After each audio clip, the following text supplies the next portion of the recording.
بازگشت مهاجرین افغان از ایران به ویژه در شرایط اجباری و بدون آمادگی مشکلات متعدد انسانی، اجتماعی، اقتصادی و روانی را برای مهاجرین عودت کننده به کشور به همراه داشته است.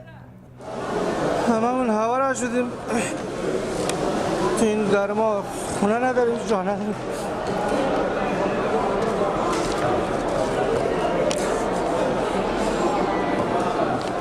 آره باید کجا بریم ما؟ امارات اسلامی باید با دادمون برسد، باید کمک کنیم. در ایران 3 سال بودم، 3 سال زندگی کردیم.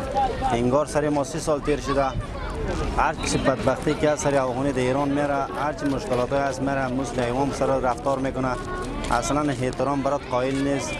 پلیسش میگیره، مامورش میگیره، سربازش میگیره، مثلا و غیرش میگیره. با زوره لغت، با زوره کوبیدن، با زوره چک لغت میندازه داخل ماشین، انگار که مثل که قتل کرده باشه. 200 میلیون پول ما مونده اونجا. خب شکایت کردیم، شکایت منم تحویل نگرفت. آره مجبور شدیم همونجوری خونه را ول کردیم اومدیم. یک ماه نیستیم، خیلی زیادم بودیم. از بچه های من تقریبا 10 خونه همونجوری ول کردیم، درجه قلف کردیم همونجوری اومدیم. مدت 6 سال میشه ما به ایران بودیم دیگه. برگه سرشماری داشتیم، وقت ما هم تمام شد، برگه خروج دادن دیگه. ما هم بیامونیم به کشور. سختگیری پول از ما زیاد گرفتن داخل راه، غذای درست برامون دادن دیگه. بالاخره سختگیری ها زیاده برای مهاجر.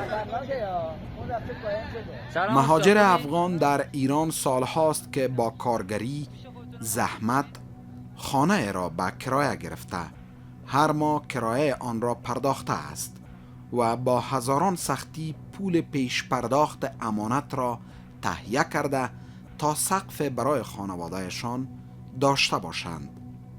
اما حالا که اخراج می شوند یا به اجبار ترک می کند، صاحب خانه پول پیش پرداخت امانت را پس نمی دهد.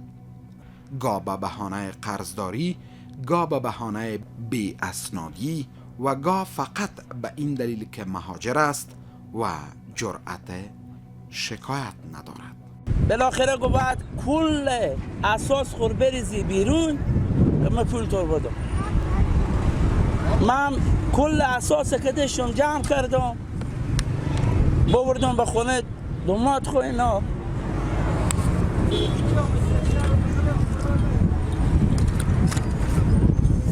معذرت میخوام مرارم.